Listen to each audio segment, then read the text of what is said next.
بسم الله الرحمن الرحيم.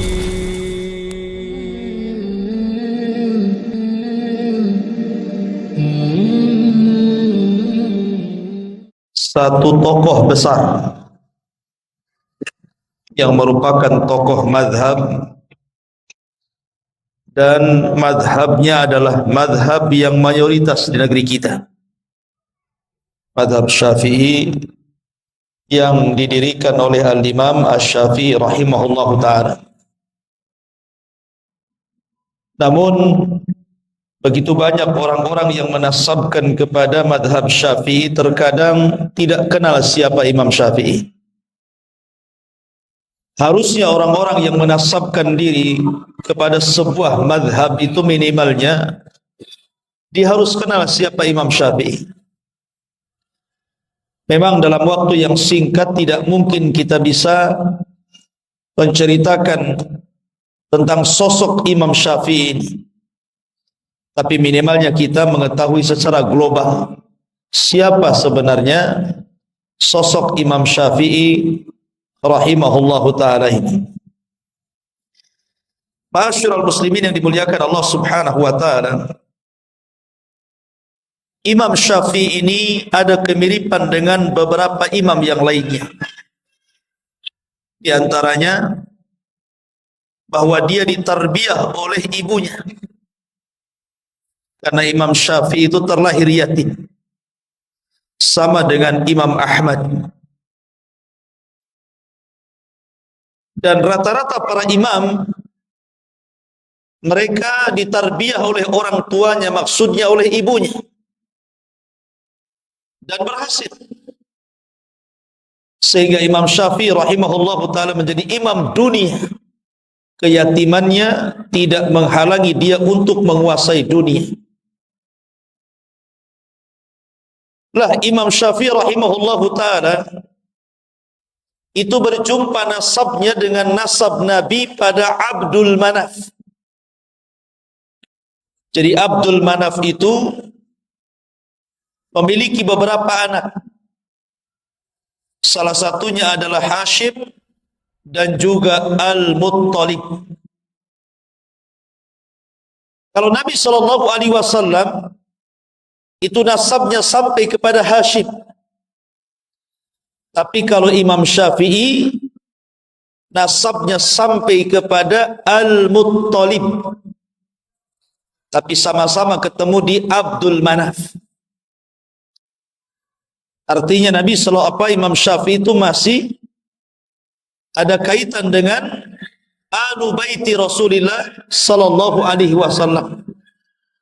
Masih masuk pada keluarga Nabi sallallahu alaihi wasallam dan berjumpa di kakek buyutnya Rasul, Abdul Manaf. Akan tetapi walaupun Imam Syafi'i jalurnya sampai kepada Abdul Manaf, kita tidak mengenal bahwa dia seorang ahli bait. Yang kita kenal dia adalah seorang imam besar, imam cerdas, bahkan dikatakan mujaddidul ummah, pembaharu umat. Sampai-sampai ada ulama mengatakan bahwa Allah subhanahu wa ta'ala akan membangkitkan setiap 100 tahun sekali ada orang-orang yang memperbaharui agamanya. Maka 100 tahun pertama Allah bangkitkan Umar bin Abdul Aziz, dan 100 tahun kedua Allah bangkitkan Muhammad ibnu Idris, maksudnya Imam Syafi'i rahimahullahu ta'ala. Bagaimana kisahnya? Di mana lahirnya? Bagaimana belajarnya? Bagaimana pujian ulama kepadanya? Bagaimana dia menjadi alim ulama besar? Dan bagaimana wafatnya, kemudian bagaimana tersebar madhabnya? Inilah yang kita akan bahas kurang lebih 1 jam ke depan. Ma'asyiral muslimin yang dimuliakan Allah Azza wa Jalla, ada kisah yang menarik sebelum saya masuk kepada kisah Imam Syafi'i rahimahullahu ta'ala. Imam Ahmad ibn Hanbal rahimahullahu ta'ala adalah orang yang sangat mengidolakan Imam Syafi'i. Jadi Imam Ahmad ibn Hanbal adalah salah satu murid dari murid-murid Imam Syafi'i. Jadi kalau kita lihat silsilah madhab itu sebenarnya murid dengan guru. Imam Malik gurunya Imam Syafi'i, Imam Syafi'i gurunya Imam Ahmad. Artinya bahwa di antara madhab-madhab fikih itu sebenarnya ada kaitan satu dengan yang lain. Masalahnya adalah ini pencetus-pencetus madhab itu tidak ada masalah dengan perselisihan mereka dengan gurunya.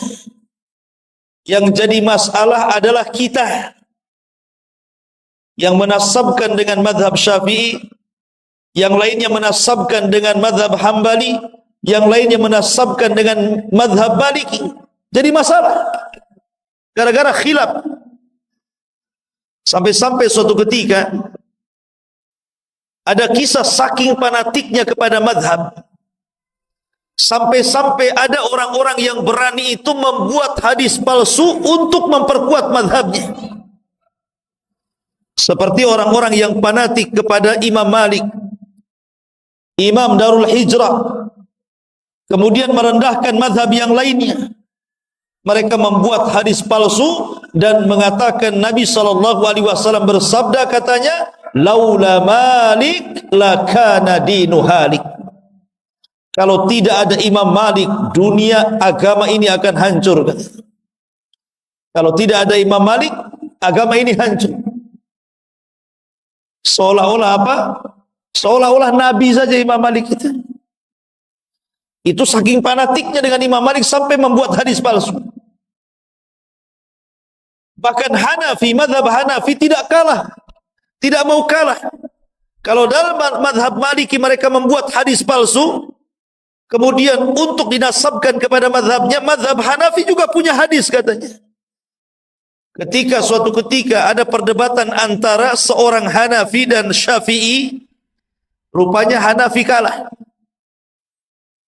Dikalahkan hujahnya oleh Syafi'i, oleh orang-orang yang menasabkan kepada madhab Syafi'i. Akhirnya mereka tidak terima.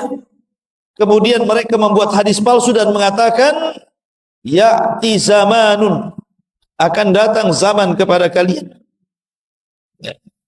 Akan datang kepada zaman, akan datang kepada kalian zaman di mana akan datang seseorang yang bernama Muhammad bin Idris, dan dia lebih bahaya dibandingkan iblis, katanya. Lihat, begitu. Dicelanya Imam Syafi'i. Bahkan orang-orang yang bermadzhab Hambali juga, mereka membuat hadis palsu dan mengatakan, fawasiyati li ummati an tatahambalu. Rasul bersabda, wasiat untuk umatku adalah hendaklah bermadzhab Hambali, katanya. Muncul hadis-hadis ini. Hadis-hadis maudhu, hadis-hadis palsu. Kenapa? Karena fanatik madhab. Sementara imam-imam madhab ini satu dengan yang lainnya guru dan murid. Imam Malik gurunya Imam Syafi'i, Imam Syafi'i gurunya Imam Ahmad. Kalau Abu Hanifah karena beda sendiri, dia berada di Syam, di Irak. Tetapi Imam Syafi'i rahimahullahu ta'ala berhasil mengumpulkan fikihnya Abu Hanifah dan juga fikihnya Imam Malik, kemudian menciptakan madhab yang kita kenal dengan madhab Syafi'i itu. Menggabungkan dua madrasah, madrasah ahlu athar Imam Malik dan madrasah ahlu ra'i Abu Hanifah yang ada di Irak. Karena cerdasnya Imam Syafi'i. Lah Imam Ahmad itu adalah penggemar Imam Syafi'i. Sampai-sampai Imam Ahmad itu kalau habis sholat, dia mengangkat tangannya kemudian mengatakan, Allahumma gfirli wali walidayya wali Muhammad ibni Idris. Ya Allah, ampuni dosaku, ampuni dosa kedua orang tuaku, dan ampuni dosanya Muhammad bin Idris. Siapa Muhammad bin Idris? Syafi'i. Jadi kalau antum ditanya siapa nama Imam Syafi'i, Muhammad ibnu Idris. Sampai-sampai anaknya Imam Ahmad namanya Abdullah. Karena keseringan mendengar bapaknya itu selalu memuji Imam Ahmad, selalu memuji Imam Syafi'i. Jadi dia penasaran. Kemudian dia mengatakan kepada bapaknya Imam Ahmad, "Wahai bapakku, seperti apa Imam Syafi'i itu? Kenapa engkau senantiasa memuji Imam Syafi'i? Tidak ada waktu kecuali kau puji Imam Syafi'i. Dan kau doakan Imam Syafi'i sampai 40 tahun. Kau doakan dalam solatnya untuk Imam Syafi'i." Siapa emangnya dia? Karena putranya tidak tahu.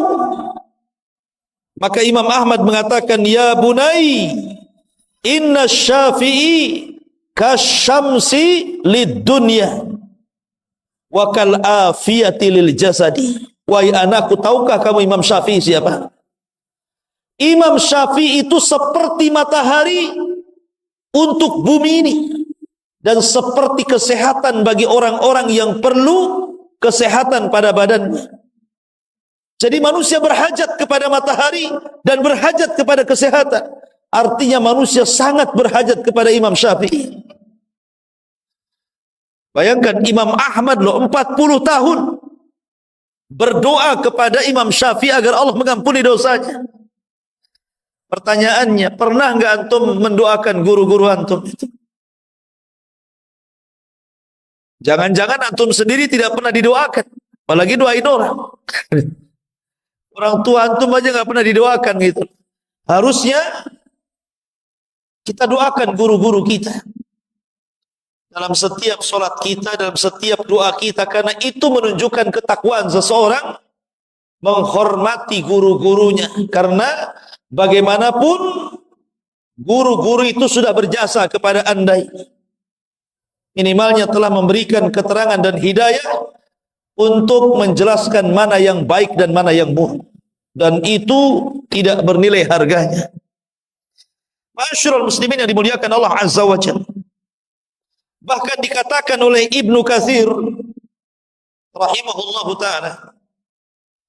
Jadi Imam Syafi'i itu bukan hanya satu ulama, Imam Ahmad saja yang memujinya, tapi banyak para ulama memuji Imam Syafi'i. Sampai-sampai dikatakan oleh Abdurrahman ibn Mahdi. Abdurrahman ibn Mahdi dia seorang ulama besar yang ada di Baghdad, Irak. Dialah yang meminta kepada Imam Syafi'i untuk menulis sebuah kitab. Namanya Kitab Usulul Fiqh. Dan itulah kitab pertama di dunia yang dikarang oleh Imam Syafi'i.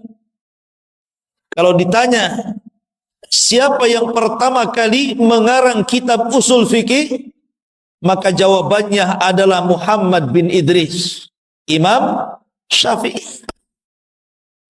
Bayangkan, makanya dikatakan mujaddid. Karena seseorang tidak akan paham fikih kalau dia tidak belajar usulnya. Makanya ulama mengatakan man harumal usul harumal wusul. Siapa yang diharamkan tidak paham dengan usul, maka tidak akan sampai ke tujuan, kata ulama. Karena orang bisa mengambil istinbat hukum dari Quran dan Sunnah itu karena paham usul fikih. Dan tidak ada yang meletakkan usul fikih pertama kali kecuali Imam Syafi'i. Atas siapa? Atas permintaan Abdurrahman ibnu Mahdi, seorang alim ulama Baghdad. Jadi Abdurrahman ibn Mahdi ini mengirim surat. Ketika itu Imam Syafi'i berada di Mekah, agar menuliskan untuk dia satu risalah berbentuk usul fikih. Maka ditulis oleh Imam Syafi'i itu bagaimana caranya pengambilan istinbat hukum dari Quran dan Sunnah untuk masalah fikih. Kemudian setelah selesai, kitabnya disebut Ar-Risalah. Kemudian dihantar ke Baghdad. Ketika buku itu sampai di Baghdad, semua ulama-ulama Baghdad takjub dengan buku itu. Memuji Imam Syafi'i. Kenapa? Karena belum pernah ada ulama yang mengarang buku seperti itu. Mencerdaskan orang. Sehingga orang memudahkan untuk istinbat hukum dari Quran dan Sunnah dalam masalah fikih. Makanya dia dikatakan pembaharu umat karena dia yang pertama kali meletakkan ilmu usul fikih. Imam Syafi'i. Sehingga kita orang-orang setelahnya memudahkan untuk memahami tentang hukum-hukum dalam fikih dengan pahamnya usul fikih itu. Ma'asyiral muslimin yang dimuliakan Allah Azza wa Jalla. Apa kata Imam Abdurrahman Al-Mahdi rahimahullahu ta'ala? Dia mengatakan, kata Abdurrahman ibn Mahdi, demi Allah, aku tidak pernah melihat orang yang paling berakal melebihi Imam Syafi'i. Dia manusia yang ajaib dan cerdas. Ma'asyiral muslimin yang dimuliakan Allah Azza wa Jalla, dan banyak lagi pujian nanti kita akhirkan. Kita masuk pada sejarah pertama. Di mana Imam Syafi'i dilahirkan? Imam Syafi'i dilahirkan, ada yang mengatakan di Gaza. Kita kenal ada namanya jalur Gaza. Di mana? Palestina. Ada yang mengatakan dia dilahirkan di Asqalan. Makanya ada ulama namanya Al-Hafidh Ibnu Hajar Al-Asqalani. Asqalan. Di mana Asqalan? Masih di Palestina. Jadi ada yang mengatakan di Gaza, ada yang mengatakan di Asqalan. Intinya Palestina lah. Jadi Imam Syafi'i dilahirkan di mana? Di Palestina. Lahir pada tahun 150 Hijriah. Dan wafat pada tahun 204 Hijriah. Berarti berapa usia Imam Syafi'i? 53 kan? Kurang lebih 53 ya. Dia lahir tahun 150 Hijriah. Wafat tahun 204 Hijriah. Siapa yang bisa ngitung? 80? 54? 54 tahun. Ya, kurang lebih 54 tahun. Artinya waktunya muda kan, 54 tahun kan masih muda tuh. Karena usia umat Nabi SAW berapa? Berkisar 60 tahun sampai 70 tahun saja kan. Artinya Imam Syafi'i itu masih muda meninggal itu. Tapi karyanya luar biasa.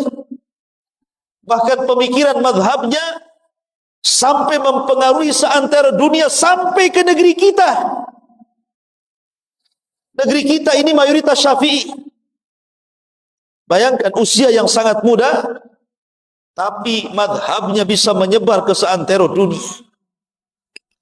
Nah, kebetulan di tahun kelahiran Imam Syafi'i itu adalah hari wafatnya Abu Hanifah. Jadi Abu Hanifah itu wafat pada tahun 150 Hijriah, tepat dengan lahirnya Imam Syafi'i di tahun 150 Hijriah. Jadi Abu Hanifah wafat, lahir Imam Syafi'i. Seolah-olah Allah Subhanahu wa taala ingin menggantikan dengan wafatnya Abu Hanifah, lahirnya imam yang menggantikan Abu Hanifah. Imam Syafi'i Muhammad ibn Idris rahimahullahu taala. Nah, ketika usia Imam Syafi'i ini 2 tahun, meninggal ayahnya. Masih muda ayahnya sudah meninggal. Akhirnya kemudian ibundanya membawa Imam Syafi'i yang ketika itu usianya 2 tahun dari Palestina, dibawa ke Mekah. Kemudian ditarbiyah oleh ibunya. Ketika Imam Syafi'i kemudian mulai membesar, usianya sudah 5 tahun, 6 tahun, 7 tahun gitu. Maka Imam Syafi'i itu dihantar sama ibunya untuk belajar Al-Quran, belajar menulis, belajar tajwid dengan ulama yang ada di Masjidil Haram. Jadi mungkin kalau istilah orang sekarang ngaji TPQ lah ya. Jadi di zaman itu ada TPQ juga. Masalahnya TPQ juga bayar kan sama gurunya. Imam Syafi'i ini tidak punya uang karena memang miskin dia. Dia tidak bisa bayar sehingga dia malu. Akhirnya dia pun mengatakan kepada ibunya, saya ingin nggak akan belajar sampai ibu bayar dulu tuh SPP-nya, itu bahasanya gitu. Tapi ibunya mengatakan, gini saja wahai Syafi'i, aku berikan kau solusi. Biar kamu tetap belajar karena ibu tidak sanggup membiayai kamu. Sudah gini saja, kalau ada syekh sedang ngajari anak orang kaya, kamu pura-pura duduk dekat dia, jangan ketahuan gurumu. Nanti apa yang diajarkan kau tangkap, kau hafal. Jadi kalau saya lagi ngajar anak-anak, nanti antum di situ duduk pura-pura dengerin gitu. Kata ibunya, apapun yang dikatakan gurunya kepada anak orang kaya itu, kau tangkap, kau hafal, kata. Betul, dia nurut dengan ibunya. Subhanallah, berikan kecerdasan kepada Imam Syafi'i. Apapun yang dikatakan gurunya langsung hafal. Sampai-sampai di usia 7 tahun sudah hafal Quran. Di usia 7 tahun sudah hafal mutun-mutun. Dan dia memiliki suara yang sangat indah. Sampai-sampai gurunya itu, apabila tidak hadir mengajar anak-anak, Imam Syafi'i yang menggantikan padahal masih kecil. Sini kamu gantikan saya ngajar, katanya. Bayangkan. Karena cerdasnya.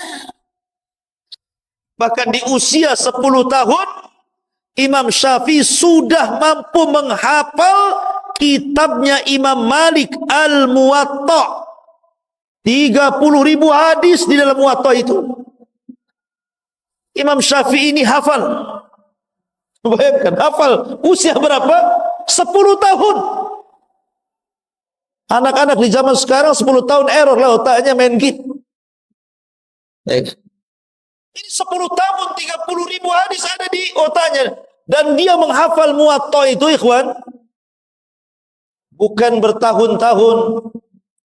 Ketika dia ingin belajar kepada Imam Malik, dia kan miskin, tidak bisa beli kitab Muwatta itu. Akhirnya dia pinjam kitab Muwatta, kemudian janji bahwa kitab itu akan dikembalikan setelah 9 hari. 9 hari itulah dia hafal kitab Muwatta itu. Setelah hafal dikembalikan bukunya. Bukan disalin, dihafal. 9 hari, ikhwan. Bayangkan, dia bisa menghafal kitab setebal itu.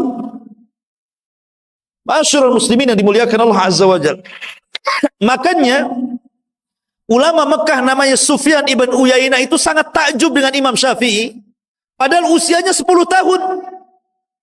Kemudian 12 tahun dia sudah hafal tafsir-tafsir, hafal sarah-sarah hadis. Bahkan di usia 15 tahun, Imam Sufyan Al-Thawri sudah mengizinkan Imam Syafi'i untuk memberikan fatwa. Bayangkan.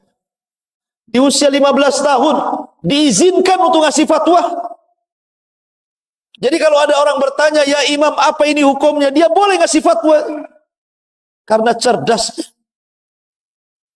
Masyaallah muslimin yang dimuliakan Allah. Kenapa demikian? Karena Imam Syafi'i itu dari kecil hidup di sebuah kabilah namanya Hudzail. Jadi sengaja ibunya menitipkan di sebuah kabilah Hudzail, di mana kabilah itu adalah kabilah yang paling fasih bahasa Arabnya setelah Quraisy. Jadi Imam Syafi'i bertahun-tahun belajar bahasa Arab di situ. Belajar syair-syair Arab, belajar nahwu, belajar bahasa-bahasa Arab yang dikuasai orang-orang Badui. Karena di zaman itu, seperti Rasul sendiri kan, ketika dilahirkan dibawa kemana? Ke Bani Sa'idah kan, disusukan dengan Halimah Sa'diyah. Di mana? Di Badui. Supaya terdidik bahasanya, terdidik kesantunannya, terdidik akhlaknya gitu ya. Maka Imam Syafi'i juga sama. Diletakkan di kabilah Hudzail, belajarlah bahasa Arab, belajar syair Arab dan begitu seterusnya. Jadi wajar kalau Imam Syafi'i itu orangnya paling cerdas dalam bahasa Arab. Bahkan tidak ada lahan sama sekali ketika bicara. Dan itu dipuji oleh Ibnu Hisham. Ibnu Hisham itu tokoh ulama pengarang kitab sirah. Ketika dia dari Mesir berjumpa dengan Imam Syafi'i, kemudian diskusi, dia sangat kaget dan mengatakan, demi Allah, aku tidak mengira Allah menciptakan orang kaya dia, katanya. Saking fasihnya bahasa Arab Imam Syafi'i itu. Masyaallah muslimin yang dimuliakan Allah Azza wa Jalla, wajar. Karena Imam Syafi'i itu punya ibu yang sangat cerdas. Sedikit saya ceritakan ibunya nih. Jadi suatu ketika ibunya ini bermasalah. Akhirnya dia dipanggil ke pengadilan jadi saksi. Ketika itu hakim meminta 2 saksi perempuan, yang satunya adalah ibunya Imam Syafi'i. Kemudian setelah yang satu bersaksi, hakim meminta agar saksi yang pertama diletakkan di ruangan ini, kemudian saksi yang kedua diletakkan di ruangan itu, supaya jangan nanti saling berbisik satu dengan yang lainnya. Kata ibunya Imam Syafi'i, apa yang kau lakukan wahai hakim ini salah, bertentangan dengan Quran. Satukan kami sekamar dengan dia, kami kan sama-sama saksi. Karena Allah berfirman dalam ayat dain, dalam ayat hutang, wa tudzakkira ihdahumal ukhra, hendaklah yang satu mengingatkan yang lainnya. Jadi kalau aku lupa, dia ingatkan aku. Kalau dia lupa, aku ingatkan dia. Kenapa dipisah katanya? Katanya Al-Hafidh Ibnu Hajar, lihat, ibunya Imam Syafi'i saja cerdas mengambil istimbat sebuah hukum, ya wajar anaknya cerdas. Karena ibunya cerdas memang Imam Syafi'i itu. Makanya nurun kecerdasannya kepada anak itu. Makanya antum yang muda-muda itu kalau cari istri yang cerdas, jangan yang bego ya. Ya anaknya bebel pula. Ya. Masyarul muslimin yang dimuliakan Allah Azza wa Jalla. Intinya bahwa Imam Syafi'i di usia 7 tahun sudah hafal Quran. Kemudian setelah kemudian dia belajar bahasa, kemudian sudah diizinkan untuk memberi fatwa itu di Mekah oleh Sufyan ibn Uyainah. Disitulah Imam Syafi'i ingin belajar kepada Imam Malik di Madinah. Ingat, Imam Malik saat itu adalah ulama dunia. Ulama yang disegani oleh para penguasa. Karena di zaman Imam Syafi'i itu penguasanya siapa? Penguasanya Khalifah Harun ar-Rasyid. Jadi Imam Syafi'i itu hidup di zaman Khalifah Harun ar-Rasyid. Lah Imam Malik ini orang besar. Dia ulama besar sampai dikenal satu dunia. Lah Imam Syafi'i belum dikenal, masih kecil. Dia ingin belajar kepada Imam Malik, tapi dia sudah persiapkan, dia sudah hafal muwatta'nya dulu. Akhirnya dia pun menyurati pemimpin Madinah, gubernur Madinah, agar memberikan menjadi perantara dia bisa belajar kepada Imam Syafi'i, kepada Imam Malik. Tapi gubernurnya ketakutan, enggak berani. Mana ada yang berani datang kepada Imam Malik, apalagi Imam Malik tidak mau perantara-perantara. Tetapi singkat cerita, akhirnya gubernur itu pun mengantar Imam Syafi'i dan berjumpa dengan Imam Malik. Imam Syafi'i masih kecil ketika itu. Akhirnya ketika Imam Malik melihat kecerdasan Imam Syafi'i, bagaimana dia sudah bisa menguasai kitabnya Muwatta', dia sudah hafal Quran, dia sudah hafal tafsir, dan dia memiliki bahasa yang luar biasa. Imam Malik pun takjub. Akhirnya kata Imam Malik, sudah, kamu belajar sama saya.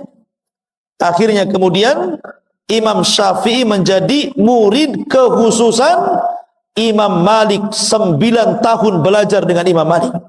Disedotnya ilmu Imam Malik itu luar biasa. Sampai akhirnya masyarul muslimin yang dimuliakan Allah Azza wa Jalla, setelah kemudian 9 tahun dia pun belajar kepada Imam Malik rahimahullahu ta'ala dan mengambil seluruh ilmu Imam Malik. Maka dia meminta izin kepada Imam Malik untuk mengambil ilmunya Abu Hanifah. Di mana Abu Hanifah? Di Irak sana. Tapi kan Abu Hanifah sudah meninggal. Maksudnya belajar kepada murid-muridnya. Ketika melihat semangat Imam Syafi'i, Imam Malik mendukung. Kalau engkau ingin belajar kepada murid-murid Abu Hanifah, maka saya danai kamu. Oh, antum cari guru yang kayak gini. Ya. Ustaz, tolonglah ongkosi saya ke Yaman. Jadi didanai sama Imam Malik itu. Berangkatlah Imam Syafi'i. Kemana? Ke Irak, ke Baghdad sana. Dan di Baghdad dia banyak ketemu murid-murid Imam Ahmad. Salah satunya adalah dia berjumpa dengan Muhammad Hasan Asy-Syaibani, kemudian Abu Yusuf Al-Qadhi, dan itulah 2 murid Abu Hanifah yang paling cerdas ketika itu.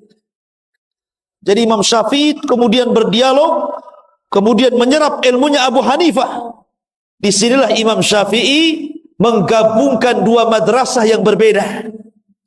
Kalau Imam Malik murni madrasahnya ahli hadis. Tapi kalau Abu Hanifah madrasahnya ahlul ra'i. Ya, ahlul ra'i itu maksudnya apa? Banyak menggunakan akal. Ya. Menggunakan akal untuk memutuskan sebuah perkara. Maka Imam Syafi'i menggabungkan dua mazhab yang berbeda ini. Ketika itulah Imam Syafi'i di Baghdad menulis satu kitab namanya Al-Hujjah atau disebut dengan Risalah Awal. Yang disebut dengan Qaulul Qadim namanya. Ucapan Imam Syafi'i lama. Karena ketika Imam Syafi'i hijrah ke Mesir, kemudian wafat di Mesir, Imam Syafi'i menarik semua kata-kata dan fatwanya dalam kitab Al-Hujjah itu, kemudian ngarang buku lagi namanya Al-Um. Makanya Al-Um itu disebut Qaulun Jadid, perkataan yang baru. Jadi Imam Syafi'i itu punya fatwa lama, punya fatwa baru. Dan tidak mengapa seseorang itu berubah-ubah pendapat. Pamannya dulu pendapat dia seperti ini, kemudian belajar dapat ilmu baru. Oh, enggak benar yang dulu saya tinggalkan. Yang barulah yang lebih kuat menurut saya. Tidak ada masalah. Ya. Karena Imam Syafi'i 99% fatwanya dirubah. Bukan satu fatwa. 99% loh fatwanya dirubah. Jadi dari kaul qadim menjadi kaul jadid. Tetapi para ulama setelahnya ada yang kemudian memandang kaul qadim itu lebih kuat sehingga menguatkan kaul qadim. Ada yang kemudian memandang kaul jadid lebih kuat, akhirnya merojehkan kaul jadid. Terjadilah khilaf antar madhab Syafi'i. Ya, gitu ya. Jadi di tubuh madhab Syafi'i itu banyak khilaf. Karena ada yang mengambil perkataan yang lama dari Imam Syafi'i dan ada yang mengambil perkataan baru Imam Syafi'i masalahnya. Tapi begitulah Imam Syafi'i. Orang yang paling cerdas luar biasa. Jadi ketika Imam Syafi'i kemudian ke Baghdad, kemudian menyerap ilmunya orang-orang Baghdad dan mampu menguasai fikihnya Hanafi, kemudian dia akhirnya pulang lagi ke Mekah, ke Madinah. Ketika itulah kemudian dia ingin berangkat ke Yaman. Lihat para ulama ini, mereka kalau belajar itu rihlah, berjalan ke sana kemari.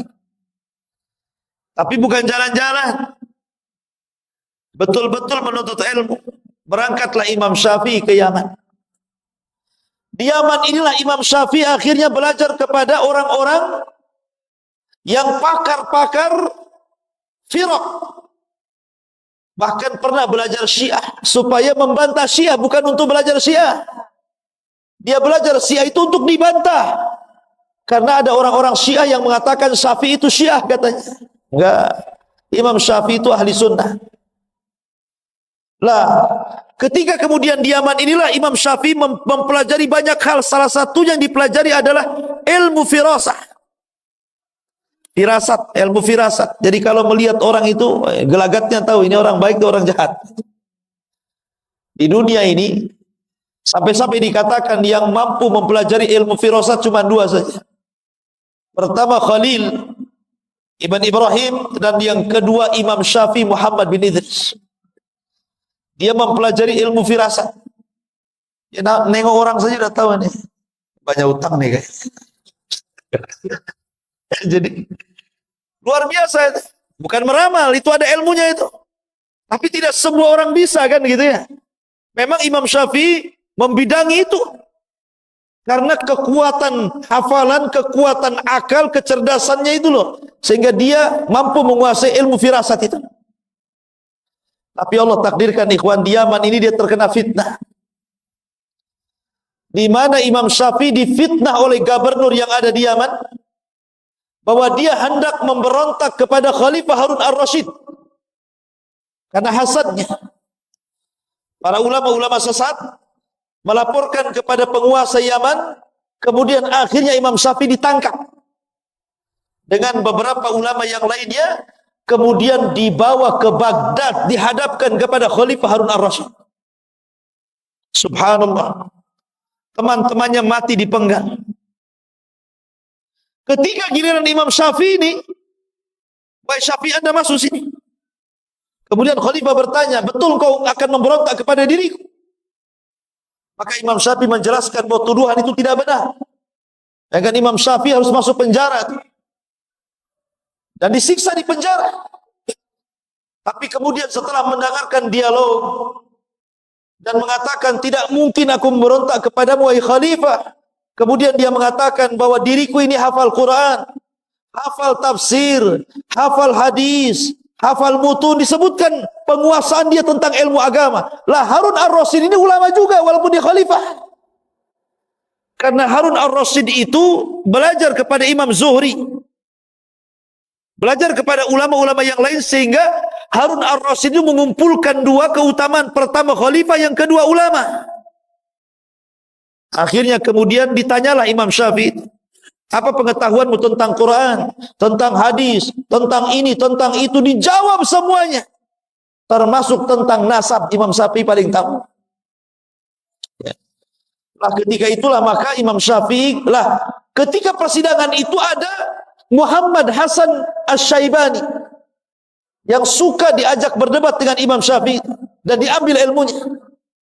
Kemudian Imam Syafi'i menunjuk, sesungguhnya yang tahu diriku adalah dia, maksudnya Muhammad Hasan Asy-Syaibani. Kemudian Muhammad Hasan Asy-Syaibani mengatakan kepada khalifah, ya, saya tidak yakin kalau tuduhan itu ada pada orang itu, maksudnya Imam Syafi'i. Akhirnya Khalifah Harun ar-Rasyid melepaskan Imam Syafi'i. Jadi ulama itu ada saja ujiannya, ikhwan. Masuk penjara, dipanggil khalifah, kemudian diancam untuk dibunuh. Ya. Itulah para ulama. Masyarul muslimin yang dimuliakan Allah Azza wa Jalla. Kemudian setelah Imam Syafi'i, beliau ke Yaman dan belajar berbagai macam ilmu. Maka kemudian Imam Syafi'i pun kembali ke Mekah dan sempat kemudian memberikan fatwa di sana. Tapi kemudian setelah itu Imam Syafi'i kemudian safar lagi ke Mesir, dan itu ketika mendekati usia 50 tahun. Dia ke Mesir. Di Mesir inilah dia mengarang kitab Al-Umm. Yang menarik, perkataan lamanya dalam kitab Al-Hujjah ditarik semuanya, kemudian mengarang satu kitab Al-Umm. Dan hanya 5 tahun di Mesir, akhirnya Imam Syafi'i pun meninggal dunia di Mesir. Itulah sejarah singkat Imam Syafi'i. Baik, kita akan membahas beberapa akhlak, ketakwaan, dan keajaiban Imam Syafi'i. Masyarul muslimin yang dimuliakan Allah Subhanahu wa ta'ala. Imam Syafi'i ini dikenal ketakwaannya. Suatu ketika berkumpullah Imam Syafi'i, kemudian Sufyan ibn Uyainah, kemudian para ulama yang lain di hadapan Khalifah Harun ar-Rasyid. Ketika itu Harun ar-Rasyid meminta agar salah satu ulama itu memberikan nasihat. Cobalah kalian memberikan nasihat. Ya, makin kecil saja suaranya, habis baterai. Lah ketika itu kemudian Khalifah meminta Imam Syafi'i memberikan nasihat, tapi Imam Syafi'i tidak mau. Kenapa? Karena ada gurunya Sufyan ibn Uyainah. Kata Sufyan ibn Uyainah, yang lain saja. Begitulah ulama, kalau disuruh itu melempar-lempar juga ya. Kamu saja, kamu saja. Sampai-sampai ada cerita, ini ada ustad-ustad di Jawa ini. Ditanya, Pak Ustad, ini hukumnya apa? Kata ustad ini, ikiai, kata. Tahu ikiai? Ini saja. Yang satunya ikiai. Terakhir jawab, oh itu kiai, kata. Itulah nama kiai itu diambil dari ikiai itu. Masyarul muslimin, enggak, ini canda. Jadi akhirnya kemudian karena tidak ada yang yang berbicara untuk memberikan nasihat, akhirnya Harun ar-Rasyid dia yang kemudian memberikan nasihat.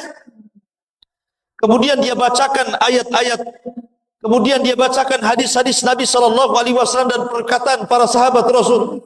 Subhanallah, Imam Syafi'i ini dikenal kalau dinasihati dia menangis kemudian pingsan. Jadi kalau dia mendapatkan nasihat yang menyentuh itu, langsung menangis kemudian pingsan. Sampai-sampai ketika Harun ar-Rasyid kemudian memberikan nasihat, tahu-tahu Imam Syafi'i nangis kemudian pingsan, langsung berhenti dia. Dan orang-orang mengatakan, apakah dia mati katanya? Apakah dia mati katanya kan?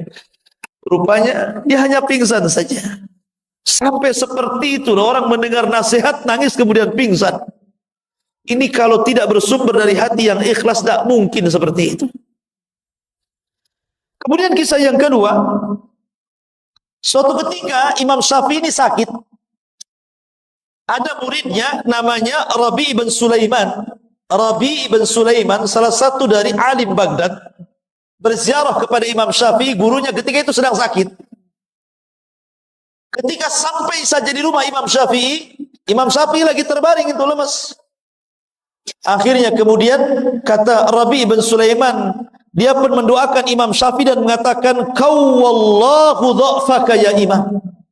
Qawwallahu dha'faka ya Imam."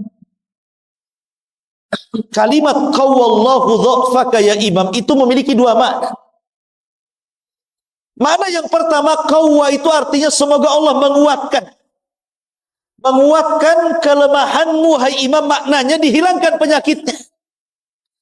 Tapi makna yang kedua, maksudnya menguatkan kelemahannya sehingga makin lemah lagi, kan begitu ya? Kalimat itu kan ada dua makna ya. Semoga Allah menguatkan kelemahanmu. Ini bisa diartikan maksudnya lemahnya itu supaya lebih lemah lagi, ataukah supaya lemahnya dihilangkan, kan begitu ya? Kalimat itu kan. Jadi Imam Syafi'i tersenyumlah. Kamu mengatakan qawallahu dha'fi idzan qatalani. Kalau engkau mengucapkan seperti itu, sama aja kau bunuh aku, katanya. Jangan itu. Karena apa? Imam Syafi'i guyon sebenarnya. Dia paham tak mungkinlah Rabi' bin Sulaiman itu maksudnya kalimat qawallahu dha'fak itu supaya ditambah kelemahannya. Imam Syafi'i gurunya. Tapi karena ada dua kalimat, ada satu kalimat memiliki dua makna, Imam Syafi'i masih bercanda ketika sakit itu. Idzan qatalani. Kalau kau ngomong begitu, kau hendak membunuhku ya, supaya kelemahanku bertambah. Tapi Imam Syafi'i mengatakan tidak. Ya, saya yakin dengan dirimu wahai Rabi, sekalipun engkau mencelaku, kata Imam Syafi'i, lau sabbabtani la alimtu anta la taqsuduni. Sekalipun kau mencelaku, saya yakin kau tidak bermaksud untuk mencela kepada aku. Begitu. Lihat bagaimana husnudzonnya. Husnudzonnya kepada manusia. Kalau ada yang mencela dirinya, oh itu mungkin karena lagi marah. Kalau ada yang menghina kita, oh mungkin dia lagi ada masalah. Oh, dikasih uzur gitu. Itulah Imam Syafi'i. Kalau kita enggak, ada orang mandang kita, langsung kita ini sewot. Ngapain pandang-pandang? Padahal enggak ngomong. Baru pandangan saja sudah sewot. Apa kau katanya? Oh, bahasa Medan pula keluar. Ya. Ma'asyiral muslimin yang dimuliakan Allah Azza wa Jalla. Kemudian yang ketiga, kisah perdebatan antara Yunus As-Sadafi dengan Imam Syafi'i. Ini guru murid sebenarnya ini. Biasa orang dulu tuh murid berdebat dengan gurunya. Jadi Yunus As-Sadafi atau Ibn Abdil A'la ini bermasalah dengan Imam Syafi'i ini, berdebat gitu sangat sengit sampai keduanya mengangkat suaranya saking kencangnya gitu. Akhirnya marah ini Yunus ini, keluar dari majelis Imam Syafi'i, kemudian kabur dari ke masjid dan masuk ke rumahnya. Tapi Imam Syafi'i ini walaupun harus berbeda pandangan bukan berarti bermusuhan. Keluar dari masjid, dicarinya rumah Yunus As-Sadafi itu. Kemudian setelah sampai di rumahnya, kemudian dia mengatakan dan mengambil tangannya dan mengatakan, ya Yunus, la yastaqimu an takuna ikhwanan wa illam nattafiq fi mas'alatin. Wahai Yunus, sebaiknya kita jadi kawan sajalah. Walaupun kita tidak sepakat dalam masalah yang satu ini, tapi kan kesamaan kita banyak.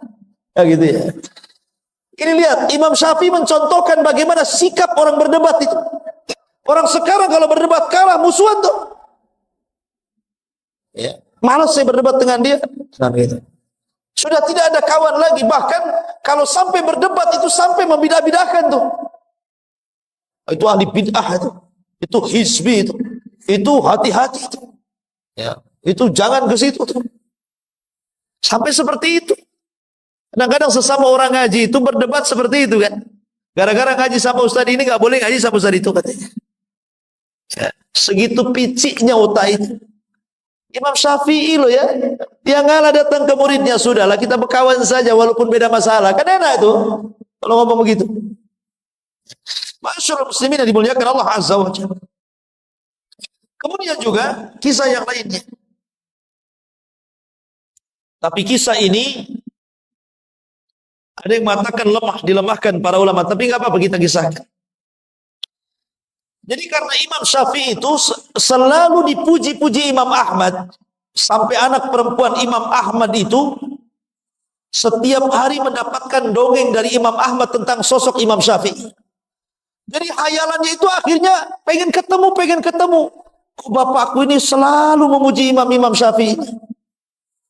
Akhirnya terhayalkan, kapan jumpa dengan Imam Syafi'i, kapan jumpa dengan Imam Syafi'i. Allah takdirkan, Masya Allah.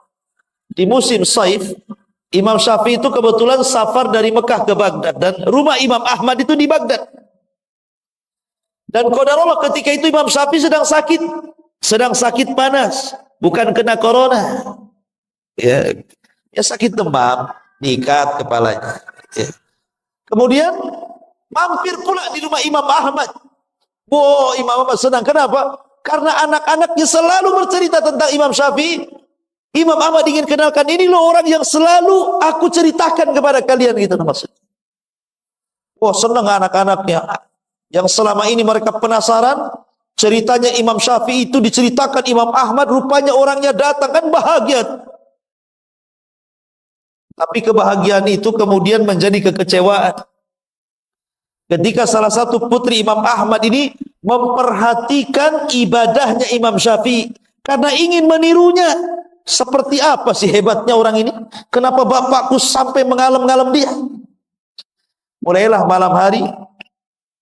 Awalnya datang Imam Syafi'i, tentu namanya tamu kan dijamu tuh. Kasih makan enak. Sekali makan habis makanannya. Satu meja. Jadi ditengokin saja sama anaknya. Banyak makannya nih Imam ini. Gitu.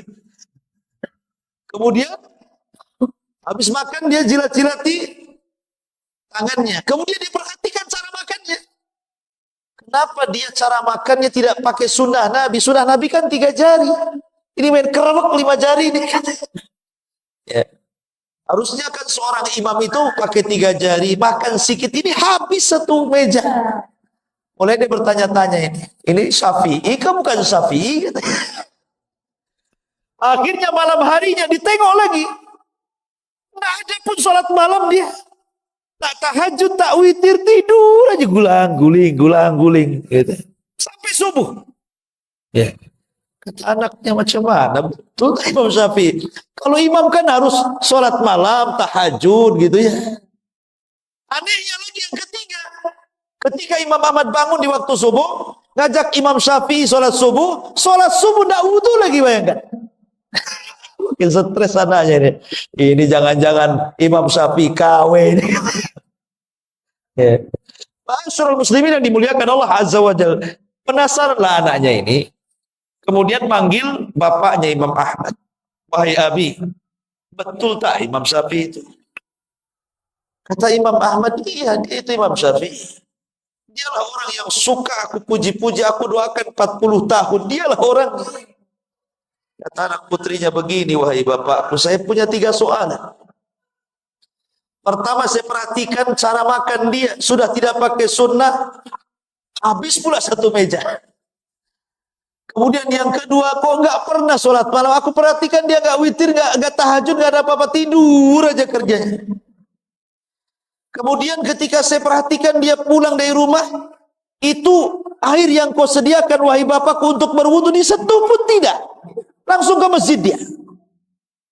Sebenarnya ada apa ini? Akhirnya Imam Ahmad juga penasaran, ingin tanya juga sama Imam Syafi'i pertanyaan tiga perkara dari anak dia. Mulailah kemudian Imam Syafi'i ditanya tentang 3 soalan dari anak. Imam Syafi'i ini orang cerdas, ya. Dia ada jawabannya. Kalau antum di posisi Imam Syafi'i malu, memang antum seperti itu. Gitu ya. Tapi Imam Syafi'i mengatakan, ya Ahmad, haddatsana Rasulullah sallallahu alaihi wa haddatsana fulan qala haddatsana fulan qala Rasulullah sallallahu alaihi wasallam. Kemudian dia membacakan, adapun kenapa saya makan saya habiskan semuanya itu karena Rasulullah bersabda, ta'amul qurama dawa wa ta'amul bukhala daun. Karena makanan orang yang ikhlas itu, makanan orang yang dermawan itu pasti jadi obat. Makanya mumpung ini obatku makan semua. Kan aku lagi sakit kemarin itu, lagi demam. Tapi bukan kena corona sekali lagi. Setelah saya makan habis makananmu, alhamdulillah, hilang demam saya katanya. Hilang demam saya. Ta'amul qurama dawa. Bahwa makanan yang diberikan orang yang dermawan, orang ikhlas pasti jadi obat. Tapi makanan yang diberikan orang bakhil, hati-hati jadi penyakit. Hati-hati jadi penyakit. Makanya kalau antum punya kawan bakhil ditraktir jangan mau, pulang mencret. Iya. Oh, kalau kawannya ini dermawan, maulah saya. Jadi kalau antum sakit di rumah, stres, nah, telepon saja kawan yang dermawan itu. Kapan traktir saya? Tidak usah ke apotek cari obat. Cari kawan saja yang dermawan. Kemudian yang kedua, kenapa aku tidak tidur? Kata. Aku tidak tidur, kata Imam Syafi'i. Memang aku tidak sholat malam, aku tidak tahajud, aku tidak witir. Tetapi sepanjang malam ini aku teringat hadis Nabi. Kemudian aku usahakan hadis itu dalam satu malam aku keluarkan faedah-faedahnya. Dan aku berhasil mengumpulkan 100 faedah dari hadis itu. Kemudian Imam Ahmad penasaran, hadis apa itu? Kemudian Imam Syafi'i mengatakan, hadis tentang burung Nughair. Jadi Anas bin Malik itu punya adik kecil belum balik namanya Abu Umair. Bayangkan anak belum balik tapi sudah disebut Abu loh ya. Abu Umair. Gak apa-apa. Seseorang itu walaupun belum menikah dipanggil Abu, itu kunyah, sunnah hukumnya. Ya. Sama Ustaz, kenapa? Takut dicap radikal. Karena orang radikal itu depannya abu-abu. Ini Abu Umair, itu kecil, anak kecil Abu Umair ini. Punya burung namanya Nughair. Dari sini boleh seseorang itu punya peliharaan dikasih nama. Boleh punya kucing dikasih nama siapa? Ya, kasih nama siapa? Kucing. Jangan kasih nama istri antum. Jadi boleh kita memberikan nama kepada peliharaan sebagaimana di zaman itu ada burung dikasih nama Nughair sama si Abu Umair ini. Namanya anak burung berakal, belum balik, kan tidak pandai merawat burung ya. Lain dengan kayak antum, mungkin ada sangkarnya dimandikan, orangnya belum mandi, burungnya sudah mandi. Orangnya belum makan, burungnya sudah makan. Ya. Karena anak kecil yang melihara burung mungkin tak keinjak, tak kecekik, matilah burung ini. Nangis Abu Umair ini, namanya anak-anak. Maka dilaporkanlah oleh Anas bin Malik kakaknya kepada Rasulullah, ya Rasulullah, adik saya menangis. Kenapa? Burungnya mati. Maka Nabi langsung dari rumahnya, bayangkan takziah gara-gara kematian burung. Bayangkan. Orang burung mati takziah loh Nabi. Bukan orang saja takziah. Nabi bertakziah sama anak kecil gara-gara burungnya mati. Kenapa? Karena tahu Nabi itu bagaimana rasanya anak kecil pecah hatinya, itu sama dengan orang dewasa ketika ditinggal oleh pacarnya. Hatinya sakit, anak kecil itu sakit loh kalau mainannya hilang kan. Makanya Rasul takziah, kasihan. Nah, itu makanya amalan yang paling tinggi itu jabrul qalbi, ikhwan.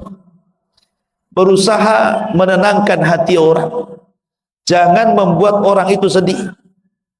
Sururun tudkhiluhu ala qalbi muslim, kebahagiaan yang kau masukkan kepada hati seorang muslim. Akhirnya kemudian kata Imam Syafi'i kepada Imam Ahmad, aku perhatikan hadis itu semalam suntuk dan aku berhasil mengeluarkan 100 faedah dari hadis itu. Jadi aku nggak tidur, aku mikir hadis itu saja.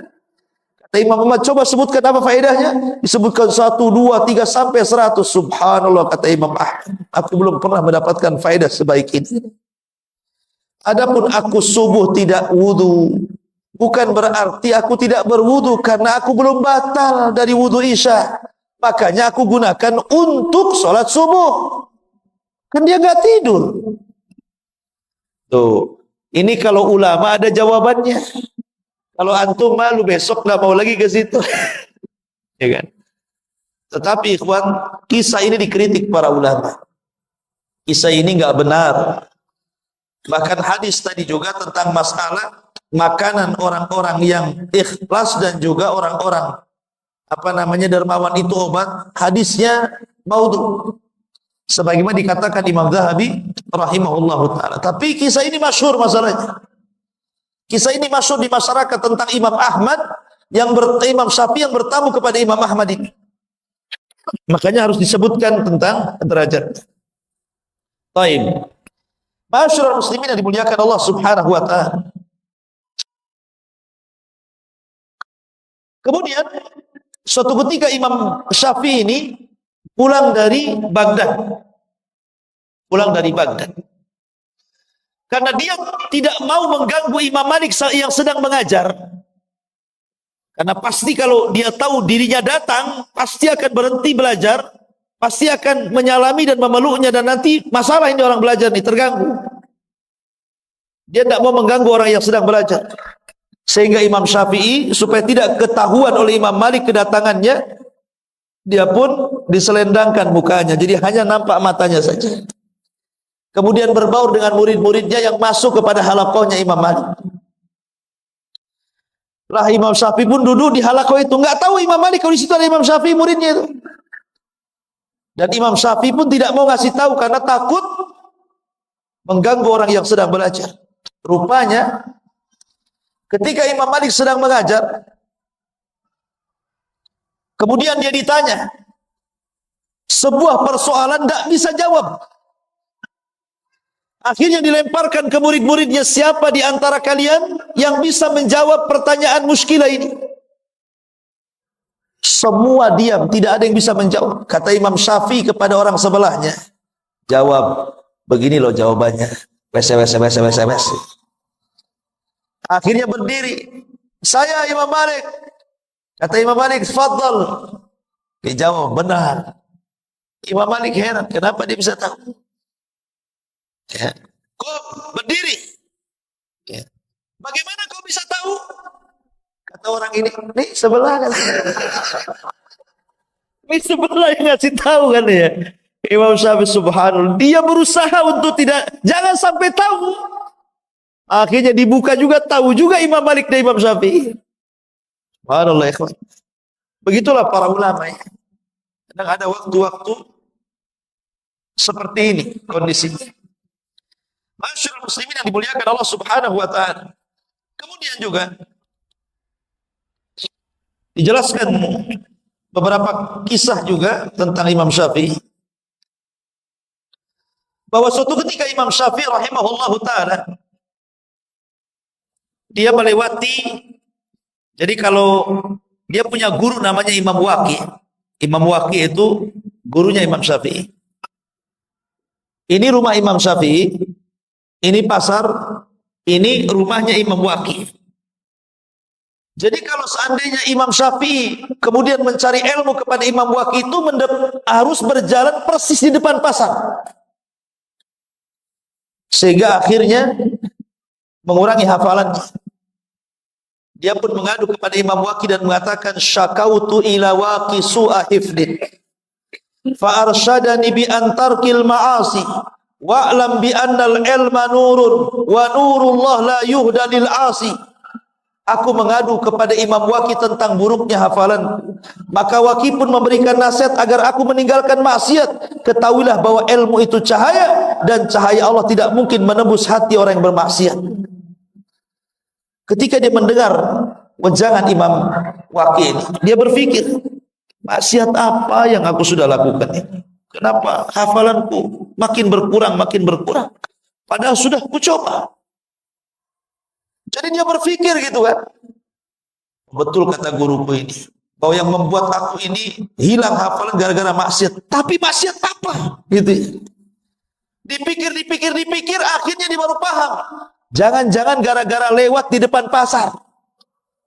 Bayangkan Imam Syafi'i lewat di depan pasar, merutul hafalannya. Padahal nggak ngapa-ngapain, lewat depan pasar aja. Akhirnya keesokan harinya, ketika dia sudah tahu sebabnya, dia ganti rutenya. Jadi nggak mau lagi lewat depan pasar, lewat belakang pasar dia. Setelah lewat belakang pasar, kuat lagi hafalannya. Itu lama dulu ikhwan. Ya. Kenapa? Karena di pintu pasar itu banyak kemaksiatan di situ. Pasar itu kan tempat perangnya setan, ikhwan. Setan itu kalau mau perang dia ke pasar, bawa bendera, ditancapkan bendera perangnya itu.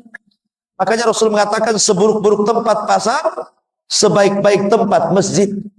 Tapi pasar sekarang ini luar biasa, lihat mall itu. Orang masuk saja tidak mau keluar. Ya. Disulap di zaman sekarang. Seburuk-buruk tempat jadi seindah-indah tempat. Kan itu. Jadi Imam Syafi'i ini kalau lewat pasar ini, karena menyaksikan banyak maksiat dalam pasar itu yang mengurangi, padahal dia tidak ikut terlibat dalam kejahatan itu, dalam maksiat dalam pasar itu. Tapi itu sudah bisa mempengaruhi loh ya. Mempengaruhi. Jadi sebenarnya yang membuat kita tidak cerdas, yang membuat kita hafalannya hilang, yang membuat kita tidak hafal. Pamannya kita ini membaca, anggaplah kemarin hafal wadduha, kemudian sekarang hafal watini, wadduhanya hilang, watininya hafal. Besoknya kulhu, watininya hilang, kulhunya yang hafal. Kan ada tuh yang seperti itu.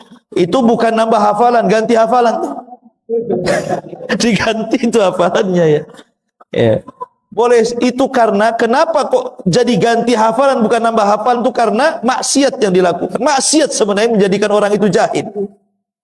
Ya, dan ini wasiat yang bagus daripada Imam Syafi'i rahimahullahu taala. Ma'asyiral muslimin yang dimuliakan Allah Subhanahu wa taala. Adapun Imam Syafi'i ini memiliki guru-guru yang luar biasa. Di antaranya beliau memiliki guru di Madinah namanya Malik ibn Anas. Imam Malik ibn Anas, Ibrahim ibn Sa'ad al-Ansari, Abdul Aziz ibn Muhammad ad-Darari, Ibrahim ibn Abi Yahya, Abdullah ibn Tafih as-Sa'ig.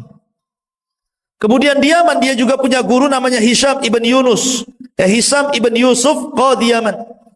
Kemudian Amr ibn Abi Salamah, Yahya bin Hassan, Mutarrif ibn Mazin.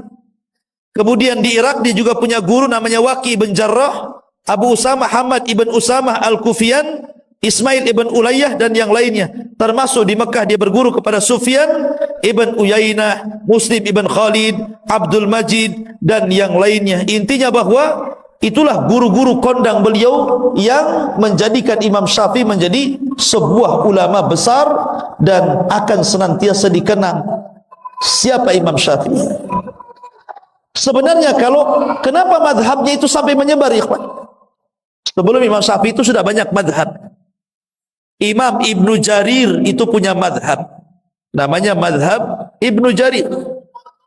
Sufyan ibn Uyainah punya madhab, namanya madhab Uyainah. Sufyan al-Thawri punya madhab, namanya madhab al-Thawri. Kemudian Al-Auza'i namanya madhab Auza'i. Jadi madhab itu dulu banyak, bukan 4 madhab saja.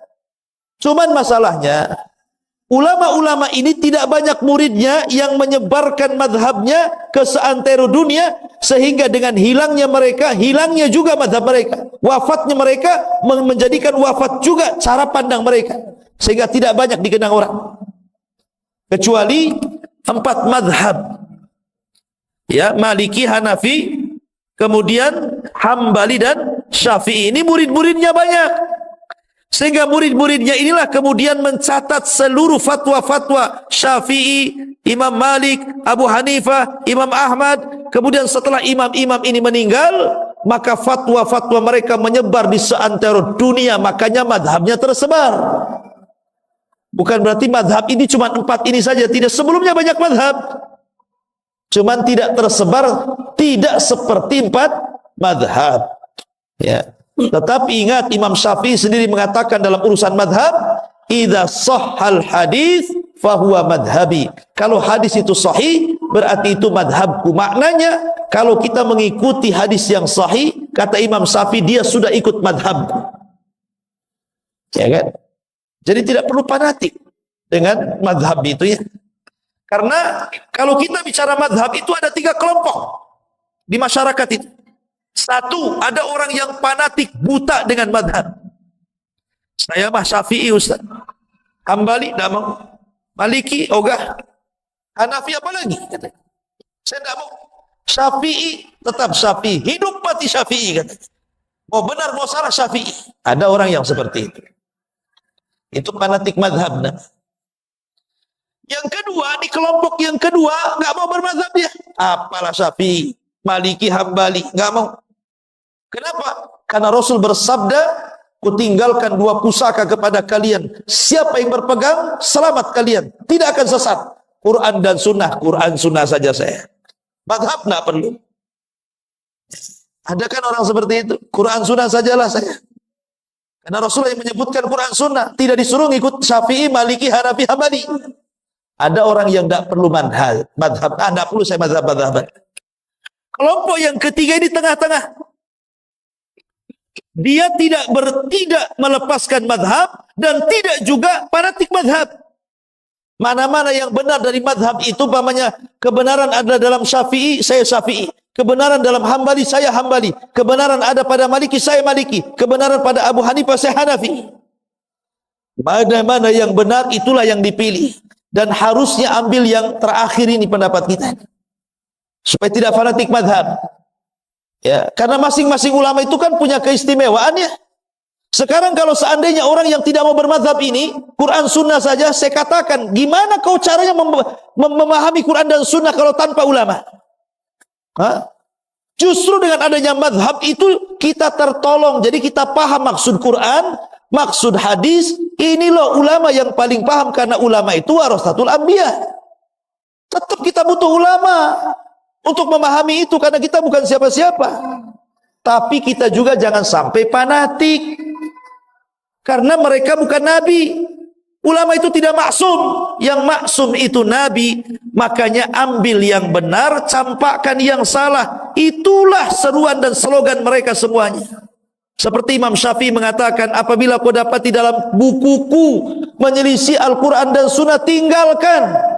Tetapi yang sesuai dengan Quran dan Sunnah ambil. Itu kata-kata Imam Syafi'i itu. Ya.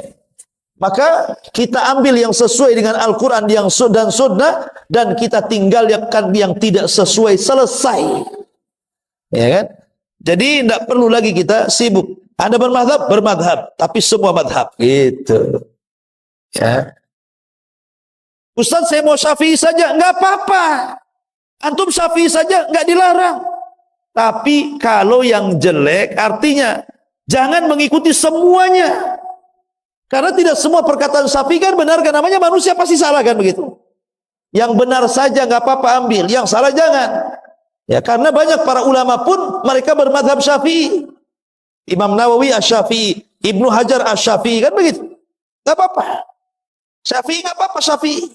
Tapi Syafi'i yang lurus. Jangan di sini Syafi'i, di sana tak Syafi'i pula. Ya kan? Ada yang seperti itu, ada. Ya.